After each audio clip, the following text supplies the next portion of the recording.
Ever since James Gunn was announced to be at the helm of the DCU, there's been rumors and speculation about what exactly the rebooted universe is going to do about Batman.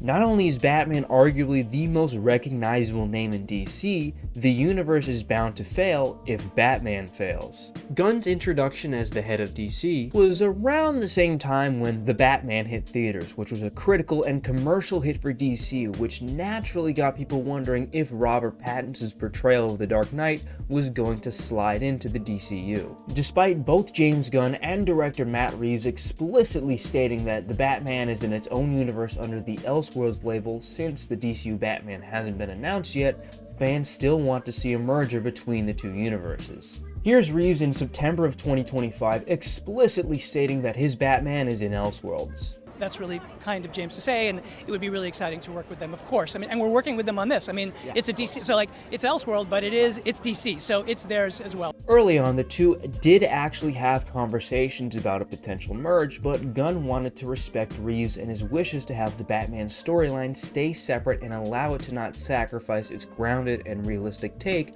on the Masked Crusader.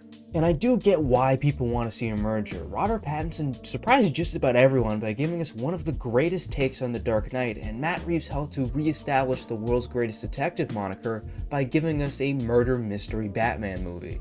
I absolutely love this take on Batman, and as much as I'd love to see Pattinson brooding next to Superman, I really do think it's best for the DCU to get its own Batman in order to give us a more fantastical version and to do it right.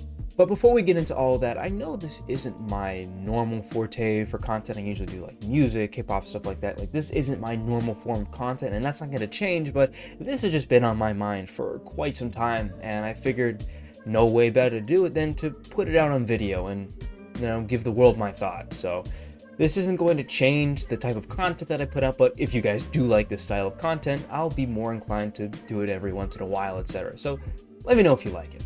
Now let's explore Reeves' version of Batman and why we should let good things be good things and let this universe be. As I mentioned before, Reeves' Batman is a dark and realistic take on the Caped Crusader, which is nothing new, but the world building, characters, and storyline in one film we've gotten from the epic crime saga is near impeccable. But that's just the thing. It's meant to be realistic. This world Reeves has made isn't meant to have flying superheroes or fantastical villains trying to destroy Earth. Anything that happened in The Batman could theoretically happen in real life. The Batman focuses on grounded crimes such as the mob, murder, and domestic terrorism towards the end. Why would Reeves turn his vision upside down? Hell, Reeves changed the name of the Penguin to Oz Cobb because he thought that Oswald Cobblepot was too unrealistic. Holy God, what are you showing me? His head. Come on! I also love the direction Reeves took with the character of Bruce Wayne. It's different but effective. But if we're talking about the DCU, I really think we should have that more playboy aspect of Wayne in the Batman character, but that's just my personal opinion.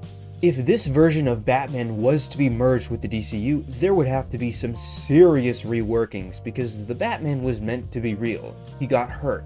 He had limitations. He was just a guy in a suit. They'd have to give him some serious buffs because do we really expect this guy to be on the same tier as Superman and Wonder Woman when the Justice League fights Darkseid, for example? No, and that's okay. So far, the Batman universe has been an epic, realistic crime saga that has done some incredible world building and given us some takes on classic characters that will go down in film history. And although it would be really cool to see this Batman continue his story after the Reeves movies are over, I think it's in the best interest to let good things be and leave this realistic take that Reeves gives alone. And we've really only gotten one version of fantastical Batman in live action, and that was the disastrous Batman and Robin with George Clooney and Joe Schumacher. Nolan's Dark Knight trilogy and The Batman are realistic takes on the character, and I think it's time we give fantastical another chance. Because one of the things Schumacher did get right in his film was Gotham. His Gotham was bright, colorful, and beautiful, and I think that's exactly what the DCU is going for. By looking at some of the examples from the new Clayface set, it looks like DCU's Gotham is going to be a mix of realistic yet colorful, something that I'm personally excited for. Having a separate DCU Batman would allow for James Gunn to not only build his Gotham, but the many faces that make the city so iconic. Like, I know for damn sure Gunn wants to take this loser incel and put him in some bright green with a cane. We do know that as of right now, Gunn's first movie for Batman is going to take inspiration from the Damian Wayne storyline, and we have an older Batman take the helm. Gunn wants to explore stories from the Bat family, something we haven't seen since Batman and Robin. It really is exciting to think about the potential storylines we could finally get in live action. Nightwing, Red Hood, Barbara Gordon/Oracle, there are so many possibilities for a new live action Batman storyline. Like, just imagine seeing Red Hood in a live action movie. How fucking cool would that be? We'll get new takes on classic Batman villains and possibly see them turn more to their appearances from the comics. Take Joker for example. Since every Batman needs a Joker, we are definitely going to see the Clown Prince of Crime at some point in the DCU. Over the last 20 years, we've seen a much darker approach to Joker, and then there was Jared Leto, and although this version of the Killer Clown has worked, it would be nice to see Joker don his classic purple suit, with his poison flower, and some shocking handshakes. And don't get me wrong, the Joker should definitely have some elements of darkness to him. He's an insane lunatic. I mean, we know what he did to Jason and Barbara, but have some fun with the character. What I'm getting down to is I think Batman's biggest villain should have a different take rather than the same disfigured face or another "we live in a society." And before I move on, I do want to say that I really loved the takes we got from Heath Ledger, Joaquin Phoenix, and even the 40 seconds of Barry Keoghan we got. They all excelled in their takes on the Joker. Just please, for the love of all that is holy, don't give us another Jared Leto. God, those tattoos are so fucking awful.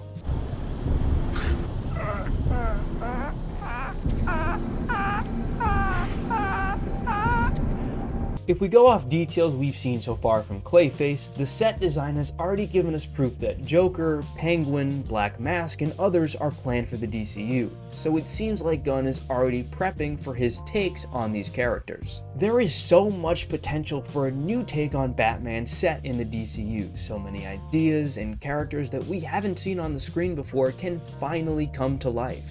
And although the DCU is still in its infancy, James Gunn hasn't given a single reason to be worried about the direction of the universe, so the future of Batman is in good hands. If Gunn and Reeves were able to come to some sort of agreement and merge the two universes, it would be awesome to get one of the best versions of Batman in the DCU.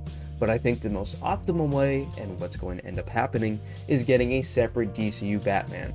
And at the end of the day, you're not going to see me complain because we'll get two Batmans. How cool is that? Two awesome Batmans. Thank you all for taking the time out of your day to watch this. It is always greatly appreciated. If you like the video and you want to follow me on some of my socials, the links to those are down in the description. And as always, I will see you on the flip side.